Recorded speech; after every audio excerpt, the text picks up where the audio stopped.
दोस्तों, हिंदू धर्म की मान्यता के अनुसार जब असुर सम्राट रावण माता सीता का हरण कर उन्हें लंका ले गया था, तब भगवान श्री राम के वानरों की सहायता से समुद्र के बीचों बीच एक पुल का निर्माण किया था। इस पुल को राम सेतु नाम दिया गया था। आज के युग में इसे अंतर्राष्ट्रीय स्तर पर एडम्स ब्रिज के नाम से भी जाना जाता है। इसी राम सेतु पुल से श्री राम की पूरी वानर सेना गुजरी और लंका पर विजय हासिल की।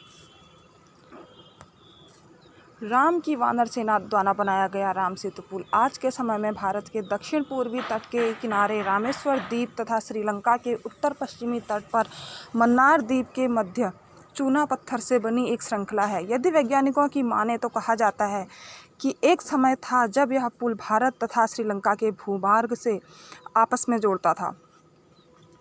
कहा जाता है कि निर्माण के बाद इस पुल की लंबाई 30 किलोमीटर और चौड़ाई 3 किलोमीटर थी।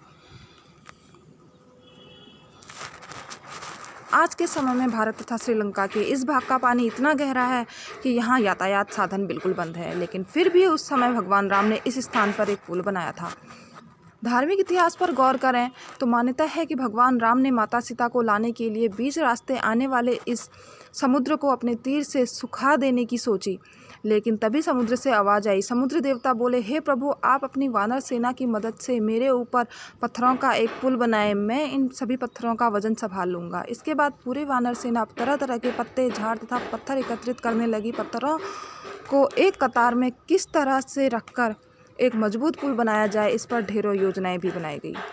ऐतिहासिक मान्यताओं के अनुसार राम सेतु पुल को 1 करोड़ वानरों द्वारा केवल 5 दिन में तैयार किया गया, लेकिन इस पुल पर रखे पत्थर और उनका बिना किसी वैज्ञानिक रूप से जुड़ना आज तक हर किसी के जहन में सवाल बना हुआ है। रामायण के अनुसार राम सेतु पुल को 2 अहम किरदार नल एवं नील की मदद से बनाया गया। कहा गया है कि उनके स्पर्श से कोई भी पत्थर इस समुद्र में डूबता नहीं था।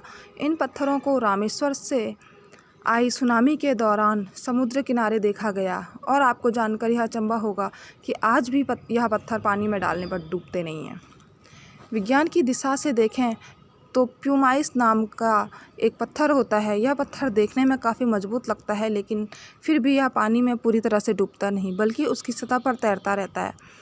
कहते हैं यह पत्थर ज्वालामुखी के लावा से आकार लेते हुए अपने आप बनता है। ज्वालामुखी से बाहर आता हुआ लावा जब वातावरण से मिलता है तो उसके साथ ठंडी हवा या उससे कम तापमान की हवा मिल जाती है।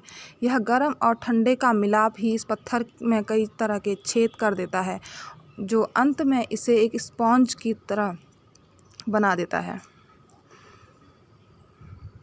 प्यूमाइस पत्थर के छेदों में हवा भरी रहती है, जो इसे पानी से हल्का बनाती है, जिस कारण यह डूबता नहीं है। लेकिन जैसे ही धीरे धीरे इन छिद्रों में पानी भरता है तो यह पत्थर भी पानी में डूबना शुरू हो जाता है।